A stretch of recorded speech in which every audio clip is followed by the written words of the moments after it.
For the very first time in almost 45 days, Bitcoin has dropped beneath $100,000, and this leads us into a bearish conclusion that I want to break down in today's video.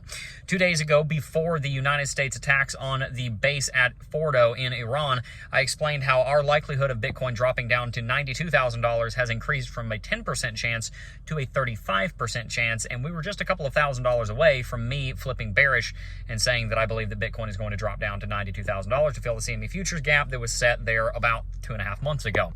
I am now reaching that conclusion. I believe that Bitcoin is going to drop back below $100,000, and we are going to see Bitcoin head all the way back down to local support at $92,000. And the reason that I believe that that's going to happen is because Bitcoin did break below $100,000. We did break the psychological barrier, and although we are back up above $100,000, sitting at $100,600 at the time of recording this video, I personally believe that $92,000 is significantly more likely for a multitude of reasons. Number one, we have confirmation from Iranian state media that not much irreversible damage was done at Fordo, which indicates that another attack from the United States could possibly be happening on Iran over the next 2 weeks, as it seems that the Iranian nuclear program is not completely and totally destroyed as many had hoped. We already knew this because there have been reports that Iranians had moved the majority of the Iranian nuclear program out of Fordo months ago, envisioning a possible strike on the facility. So it seems that the nuclear program is on the run and will possibly require future strikes.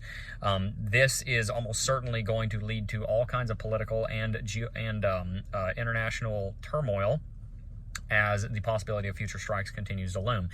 We also have the fact that in response to the attacks on Fordo, Iran is threatening to close the Strait of Hormuz, which is a very important naval passage through which about 25 to 30% of global petrochemicals are exported to China. Now, only about 5% of American petrochem comes through the Strait of Hormuz, but about 50% of Chinese petrochem comes through the Strait of Hormuz. So this is likely going to put a great deal of pressure, not so much on the United States, but on China, which will have a very interesting impact in the region, considering that China is one of the major remaining allies that Iran has, considering its pariah state status.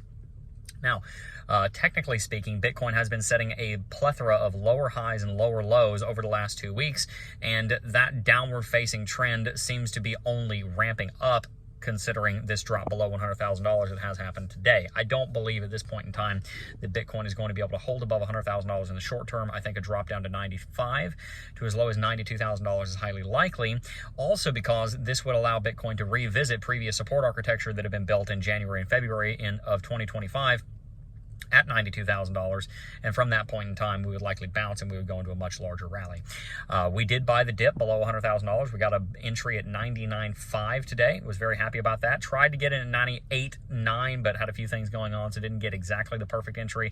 I saw it, wasn't able to get it, got about $99.5. Very happy with that, very good entry. Looking to be able to put some more entries in if we drop down to 96, 95, 94, 92, etc. And I do think that we're going to see those levels within the next couple of weeks. At this point in time, that is my main prediction. I expect that Bitcoin is going to be dropping down to $92,000 within the next 2 weeks, and we'll be discussing that more on tomorrow's episode of Coffee and Crypto Live. If you have not already, make sure to subscribe to the channel and stay tuned. I'm in the process of building our new studio. I'm expecting to have it done by this Friday. That is the goal. And after that point in time, we'll be shooting no longer in our car, no longer on shoddy audio, but instead we'll be shooting on a $5,000 camera and a $1,000 microphone instead of my $500 iPhone, whatever iPhone this is. I don't even remember. I don't keep track. So looking forward to having better production quality. Apologies to everyone who said, Jeb, your audio sucks, you're covering up the microphone. No, I'm not. I'm just shooting on a freaking phone, and we need to start actually using the like $50,000 of recording equipment that I own. So gonna get the set done relatively soon. I think it's gonna look really cool. I cannot wait to show you what I'm working on. I'm building it myself, and so I've got a lot of work to do, but stay tuned, and I think you're going to like it. If you enjoyed today's video, hit that like button, subscribe to the channel, and stay tuned for more Bitcoin drops and more content from moi. Peace.